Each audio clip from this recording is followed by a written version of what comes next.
Hello प्यारे दोस्तों, welcome to my YouTube channel Mandi Shri coaching centre. आज हम इस वीडियो में बताने जा रहा है इंग्लिश ग्रामर के बारे में। आइए तो सबसे पहले देखेंगे इंग्लिश ग्रामर।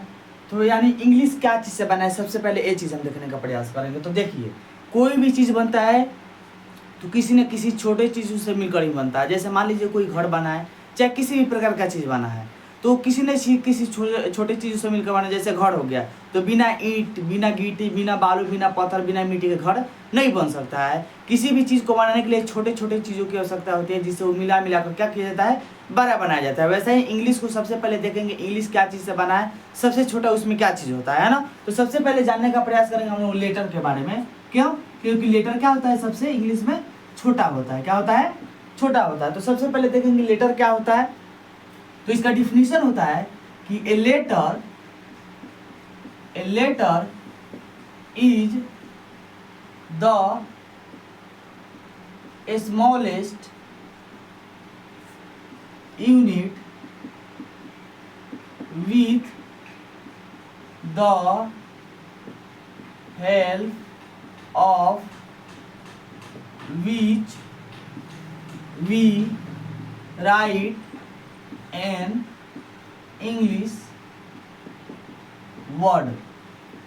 यानी हम बोलेंगे कि a letter is the smallest unit, यानी बोल रहा है कि लेटर वह सबसे छोटा यूनिट होता है, यानी इकाई होता है, विथ द हेल्प ऑफ, जिसके मदद से क्या करते हैं कि of which we write an English word. हम लोग क्या कर सकते हैं, किसी भी इंग्लिश वर्ड को राइट यानी लिखते हैं। तो हम बोल सकते हैं कि लेटर ओ होता है सबसे छोटी इकाई, जिसके मदद से हम क्या करते हैं, किसी भी इंग्लिश वर्ड को क्या कर सकते हैं, लिख सकते हैं। जैसे हमको काउ लिखना है, तो काउ कैसे लिखेंगे, COW। क्या बिना सी के लिख सकते हैं, बिना ओ के लिख सकते हैं, बिना डब्ल्यू के लिख सकते हैं। तो यानी हमको सी का जरूरत पड़ा, ओ का जरूरत पड़ा और डब्ल्यू का जरूरत पड़ा। तो ये जो सी हो गया, ये क्या हो गया, लेटर होता है। ये भी क्या हो जाएगा, वो लेटर हो जाएगा, और डब्ल्यू क्या हो जाएगा, लेटर हो गया। इसके मिलने से क्या बना, कोई भी प्रकार का वर्ड बनता है। तो लेटर क्या होता है, सबसे छोटा इकाई होता है, यूनिट होता है, जिसके मदद से हम किसी भी इंग्लिश वर्ड को लिखते हैं। तो याद रखिएगा इस चीज को कि व्हाट इज लेटर। तो a letter is the smallest unit with the help of which we write an English word. अब देखिए, कोई पूछा है कि लेटर कितने होते हैं जी। तो लेटर हमारे टोटल लेटर कितना होता है, टोटल लेटर मेरा हो जाएगा टोटल लेटर। तो टोटल लेटर का जब बात आएगा तो टोटल लेटर मेरा कितना होता है, 26 होता है। कितना होता है, 26 होता है। और इसमें दो तरह का लेटर होता है, एक होता है कैपिटल लेटर, एक होता है स्मॉल लेटर। कैपिटल कितने लेटर कितने तरह के, एक होता है कैपिटल लेटर होता है, क्या होता है, कैपिटल लेटर। और दूसरा जो होता है वो होता है स्मॉल लेटर। क्या होता है, स्मॉल लेटर। अब देखिए, कैपिटल में क्या होता है कि जितना भी हम लोग ए से लेके जेड तक 26 लेटर होता है, सब कैपिटल में लिखते हैं। और स्मॉल में क्या होता है, स्मॉल में लिखते हैं। जैसे इसमें हम बोले तो ए हो जाएगा, बी हो जाएगा, ऐसा ही कहाँ तक जाएगा, जेड तक चल जाएगा। कहाँ तक, जेड तक चल जाएगा। तो ए हो गया कैपिटल लेटर। अगर स्मॉल का बात आएगा तो देखिए, ए हो गया स्मॉल लेटर, बी हो गया, सी हो गया, ऐसा ही जाते जाएगा कहाँ तक, जेड तक मेरा जाएगा। कहाँ तक, जेड तक जाएगा, ऐसे स्मॉल लेटर। तो इसको बोलेंगे कैपिटल लेटर, इसको बोलेंगे स्मॉल लेटर। अब देखिए, होता क्या है कि इस लेटर में क्या होता है कि कुछ वॉवेल होते हैं, कुछ कॉन्सोनेंट लेटर होता है। तो देखेंगे इसके बारे में। तो वॉवेल क्या होता है, लेटर कॉन्सोनेंट क्या होता है। आइए, तो यहाँ पे हम बता रहे हैं कि इस लेटर में 26 लेटर होता है। टोटल कितना होता है, 26 होता है। कितना होता है लेटर 26 होता है। उसमें से 5 जो होता है लेटर, वो वॉवेल होता है। क्या होता है, 5 हो जाएगा, वो वॉवेल हो जाएगा लेटर।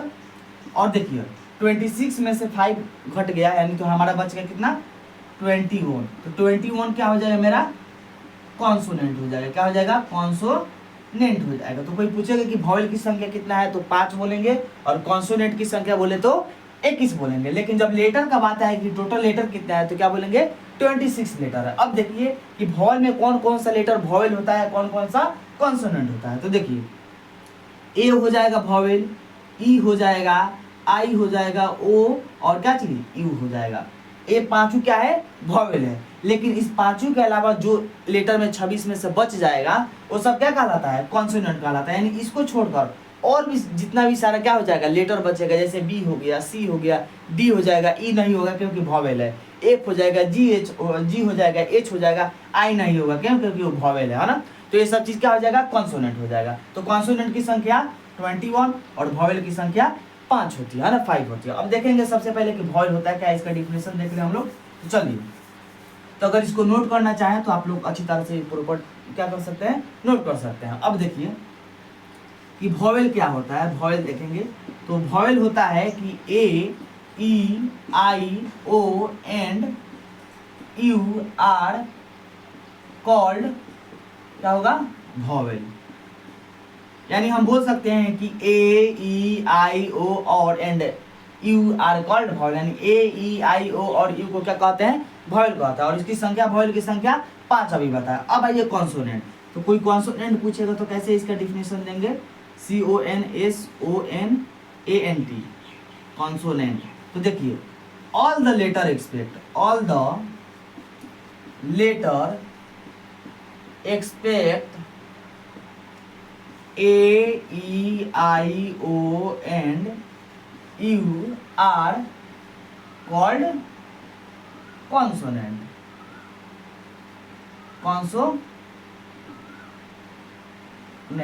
अब देखिए लिखा है कि ऑल द लेटर एक्सपेक्ट, यानी ऑल द सभी लेटर क्या बोलेंगे, all the letter except A, E, I, O and U are called। यानी A, E, I और यू को छोड़कर जितना भी लेटर, सभी लेटर क्या कहलाते हैं, कॉन्सोनेंट कहलाते हैं। हम एग्जांपल में लिख देते हैं, जैसे हमारा बी हो जाएगा, सी हो जाएगा, डी हो जाएगा, ई नहीं होगा, इसमें एफ हो जाएगा, जी एस हो जाएगा, ऐसा ही कहाँ तक, जेड तक, मतलब ए, ई, आई और यू को छोड़कर जितना भी हो जाएगा वो सब क्या कहलाता है, कॉन्सोनेंट कहलाता है। अब देखिए होता क्या है कि आदमी क्या करता है कि दिमाग लगाता है सबसे पहले कि हम क्या करें क्या नहीं करें। तो कुछ दिमाग में आता है कि किसी चीज़ को मिला दे तो क्या बनेगा, ये चीज़ को मिला देंगे तो वो चीज़ क्या बनेगा। तो इसके बारे में हम लोग क्या करते हैं, दिमाग लगाते हैं। तो वैसा ही क्या हुआ कि आदमी दिमाग लगाया कि अगर लेटर को मिलाएंगे तो क्या बनेगा, जब लेटर से जो मिलेगा वो क्या बनता है, इसके बारे में हम लोग समझेंगे। तो देखिए हुआ क्या, तो जब लेटर को मिलाया गया एक दूसरे से, है ना, तो क्या बना इसके बारे में हम लोग समझेंगे। तो लेटर मिलाने से क्या बना, हमारा वर्ड बना। क्या बना, वर्ड बना। यानी जब लेटर का ग्रुप मिला तो क्या बना, हमारा वर्ड। तो हम बोल सकते हैं कि वर्ड क्या होता है, तो word is word is a group of letter. यानी जो वर्ड होता है किसका लेटर ग्रुप होता है, तो लेटरों का ग्रुप होता है, समूह होता है। बहुत सारे लेटर मिलता है तो क्या बनता है, वर्ड बनता है। Letter that make complete sense, लेकिन इसका क्या निकलना चाहिए, दैट मेक कंप्लीट सेंस, लेकिन इसका मतलब बनना चाहिए कोई। ये नहीं कि कुछ भी लिख दिए, वर्ड मिला दिए, लेटर मिला दिया, कुछ भी बन गया, उसका कोई मतलब ही नहीं निकला। जैसे हम बोले COW का मतलब क्या होता है, गाय होता है। इसका मतलब तो मालूम है ना जी कि इसका मतलब क्या होता है, गाय होता है, काऊ होता है। लेकिन अगर हम बोले OCW, इसका मतलब क्या होता है, कुछ नहीं होता है, इसका मतलब इसको वर्ड नहीं बोलेंगे। तो देखिए लेटर तो मिलना चाहिए, ग्रुप की चीज का मिलना चाहिए, लेटरों का ग्रुप मिलना चाहिए, लेकिन इसका कोई ना कोई मतलब, सेंस रहना चाहिए, मतलब निकलना चाहिए। उसे क्या बोलते हैं, हम लोग वर्ड बोल देंगे। जैसे हम बोल देंगे पेन, पेन भी मेरा क्या हो जाएगा, वर्ड हो जाएगा। क्यों, क्योंकि पेन का मतलब होता है कलम होता है, जिससे लिखते हैं, है ना। अब देखिए आदमी जब सोचा कि जब लेटर को मिला है भाई तो क्या बना, तो हमारा वर्ड बना। तो जब ऐसा ही दिमाग फिर लगाया आदमी कि अगर वर्ड को मिलाएंगे तो क्या बनेगा, जब वर्ड के ग्रुप बहुत सारा मिलाएंगे तो उससे भी तो कुछ ना कुछ बनेगा। तो जब वर्ड को मिलाया गया तो हमारा क्या बना, इसको नोट करना है तो कर लीजिए। अब इसको मिटा रहे हैं, है ना। चलिए, तो जब वर्ड को मिलाएगा तो मेरा क्या बना, सेंटेंस बना। क्या चीज, सेंटेंस, SENTENCE, सेंटेंस। तो देखिए सेंटेंस क्या होता है, तो क्या चीज का ग्रुप होता है, वर्ड का। तो यहाँ पे लिखे थे कि word is a group of letter, लेकिन यहाँ सेंटेंस का बनाना था, बोलेंगे sentence is a group of क्या चीज, वर्ड। क्या, क्योंकि वर्ड का ग्रुप लिया जा रहा है। तो sentence is a group of word that make complete sense। यहाँ पे बोल रहा है कि जो सेंटेंस होता है ग्रुप ऑफ वर्ड, यानी वर्डों का समूह होता है। जब वर्ड एक से ज्यादा मिलाते हैं तो क्या बनता है, कोई ना कोई सेंटेंस बनेगा। दैट मेक कंप्लीट सेंस, इसका भी कोई ना कोई सेंस निकलना चाहिए, मतलब बनना चाहिए। जैसे अगर हम लोग को लिखना होगा I am a boy, मैं एक लड़का हूँ। ए भी वर्ड है, ए भी वर्ड है, ए भी वर्ड है, ए भी वर्ड है। अब देखिए हुआ क्या कि जब वर्ड एक से ज्यादा मिला है तो क्या बना, मेरा एक सेंटेंस बना। क्या बना, सेंटेंस बना। लेकिन जब हम क्या करेंगे कि वर्ड को इधर उधर कर देंगे, तो देखिए जैसे हम बोले AMYI, तो क्या इसका मतलब कुछ निकलेगा? इसका मतलब कुछ नहीं होता है ना, एकदम बेकार घटिया हो गया। तो इसका मतलब कोई सेंस ही नहीं निकल रहा है, इसका कोई मतलब नहीं निकल रहा है, इसका मतलब क्या है? सेंटेंस नहीं है, क्या है? गलत हो गया है ना। ए हो जाएगा इसका ओरिजिनल सेंटेंस, IMY इसका मतलब निकलता है कि मैं एक लड़का हूँ। जैसे हम दूसरा एग्जाम्पल देंगे आपको, जैसे बोले he is a good man, वह एक अच्छा आदमी है। वह क्या है? एक अच्छा आदमी है। क्या है वो? तो इसका कोई ना कोई मतलब निकल रहा है, सेंस निकल रहा है। लेकिन बोले is a he man good, तो इसका कोई मतलब नहीं हो रहा है, कोई मतलब नहीं निकल रहा है। क्या है? सेंटेंस गलत है। तो देखिए मिलना चाहिए वो चीज, लेकिन इसका कोई ना कोई सेंस निकलना चाहिए, मतलब निकलना चाहिए, तो क्या कहलाता है? सेंटेंस कहलाता है। क्या कहलाएगा? सेंटेंस कहलाएगा। तो कोई पूछेगा कि व्हाट इज सेंटेंस, तो ये sentence is a group of word.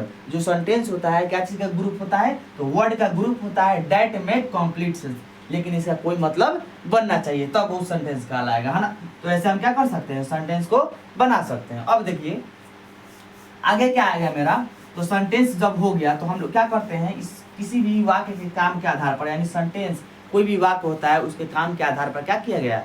उसको बांट दिया गया, अलग अलग डिवाइड कर दिया गया, जिसे हम पार्ट्स ऑफ स्पीच कहते हैं। क्या कहते हैं? Parts of speech. तो देखेंगे पार्ट्स ऑफ स्पीच होता है क्या है भाई, है ना। तो इसके बारे में हम लोग समझेंगे। तो पार्ट्स ऑफ स्पीच, इसके बारे में समझेंगे हम लोग। पार्ट्स ऑफ स्पीच आइए, तो होता है कि all the parts of it, all the English word, all the English word are divided into 8 groups according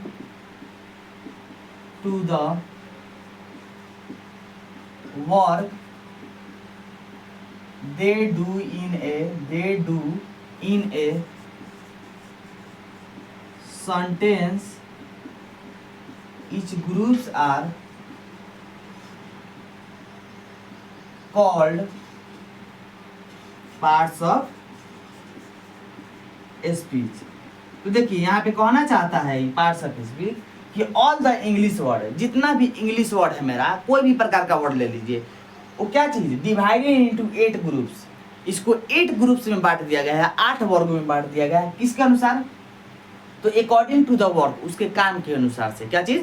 उसके काम के अनुसार से। लेकिन देखिए कोई ऐसा वर्ड होता है जो काम को दर्शाता है, जैसे प्ले, राइट, रीड, पढ़ना, टीच, पढ़ाना, ये भी क्या है? ये सब एक्शन को दर्शा रहा है, काम को दर्शा रहा है कि कोई काम हो रहा है। लेकिन कुछ ऐसा भी वर्ड है जो किसी सामान को डिनोट करता है, बताता है। यानी जैसे मान लीजिए कोई सामान है, जैसे बोलेंगे कोई एप्पल है तो इसको बोलेंगे एप्पल, तो इससे काम से कोई मतलब नहीं है ना। तो हर वर्ड का अपना अपना वर्क होता है, काम होता है ना। और उसका सेंटेंस में क्या होता है? अलग अलग यूज होता है ना। तो they do in a sentence, each groups are called parts of speech. तो इस ग्रुप्स को क्या बोलते हैं? Parts of speech. तो अगर कोई पूछेगा कि पार्ट्स ऑफ स्पीच को कितने वर्गों में बांटा गया है, तो 8 वर्गों में बांटा गया है। तो याद रखें कि पार्ट्स ऑफ स्पीच का डेफिनेशन कि all the English word are divided into 8 groups according to the work they do in a sentence. Each groups are called parts of speech. तो हम इसको क्या कह सकते हैं? पार्ट्स ऑफ स्पीच कहते हैं। इसको कितने वर्गों में बांटा गया है? तो इसको 8 वर्गों में बांटा गया। तो सबसे पहले आता है मेरा नाउन हो जाएगा, प्रोनाउन हो जाएगा, एडजेक्टिव हो जाएगा, वर्ब, एडवर्ब, प्रीपोजिशन, कंजंक्शन और इंटरजेक्शन हो जाएगा। तो क्या हो जाएगा? मेरा 8 हो जाएगा। सबसे पहले आता है मेरा नाउन। क्या आएगा? नाउन। 2 नंबर में आएगा प्रोनाउन। फिर हो जाएगा 3 नंबर में एडजेक्टिव, ADJECTIV, एडजेक्टिव। 4 नंबर में हो जाएगा मेरा वर्ब हो जाएगा। 5 नंबर में एडवर्ब। फिर हो जाएगा मेरा प्रीपोजिशन, इसके बाद हो जाएगा मेरा कंजंक्शन, CONJUCTION, कंजंक्शन। फिर होता है इंटरजेक्शन। तो एक क्या होता है 8 होता है पार्ट्स जिसे 8 वर्ग में बांटा गया, noun, pronoun, adjective, verb, adverb, preposition, conjunction और इंटरजेक्शन। तो इस 8 को याद रखिएगा आप लोग, है ना। इसके अगले क्लास में हम लोग पढ़ेंगे नाउन के बारे में कि नाउन क्या होता है, फिर समझेंगे प्रोनाउन क्या होता है, ऐसे एक एक करके 8 के बारे में हम लोग अगले क्लास में पढ़ते जाएंगे। तो